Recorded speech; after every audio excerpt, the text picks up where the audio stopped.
You may recall our Better Call Behnken investigation into COVID testing fraud. Medicare recipients received COVID tests by the box full that they didn't order and they didn't want. Federal authorities have been looking into what we found, and now they have announced the unsealing of an indictment charging a South Florida man with 6 counts of wire fraud and 3 counts of aggravated identity theft.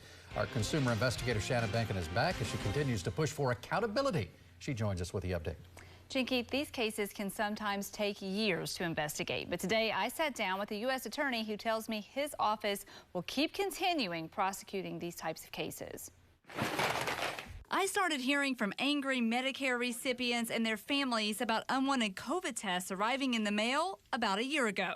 Every other week or something, I get 2, 3, 4 tests in the mail. Viewers told me that despite pleas to stop the shipments, Medicare kept paying for the unwanted test and tests kept arriving. Medicare was billed for millions of dollars in unwanted tests. U.S. Attorney Roger Handberg is in charge of prosecution of these types of cases. And that's our money. I mean, that's money that's going to a specific purpose, which is to help people and to have people try to take advantage of those opportunities for fraud. And that's what we see in a lot of these cases is these programs that are being taken advantage of are being created in response to an emergency. The United States Attorney's Office, Middle District of Florida, is based right here in Tampa. And United States Attorney Robert Handberg tells me he has several ongoing cases. The office recently announced a man from West Park, Florida, was charged with 6 counts of wire fraud and 3 counts of aggravated ID theft. The government claims he used personal identifying information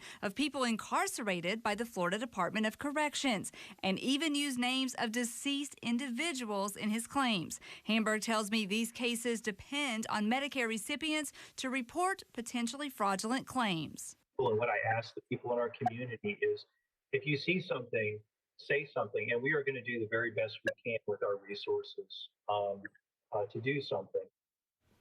Typically, the statute of limitations for a fraud case like this is 5 years, but Handberg tells me that the government has extended that time to 10 years for COVID-related fraud. He tells me there are many years worth of investigations and prosecutions for his office and others across the country to do. A lot of work. Was he able to tell you anything about what you uncovered in the past about our Bay Area residents that were getting fraudulently sent these tests? Well, you know, I took the opportunity to ask him about that. He is aware of our investigations and several others in the Bay Area. I can tell you that federal authorities have told me that the information we found is still under active investigation, and I will stay on this as these cases work their way through the system. As I mentioned, sometimes these cases can take years. Yeah, and we're seeing it.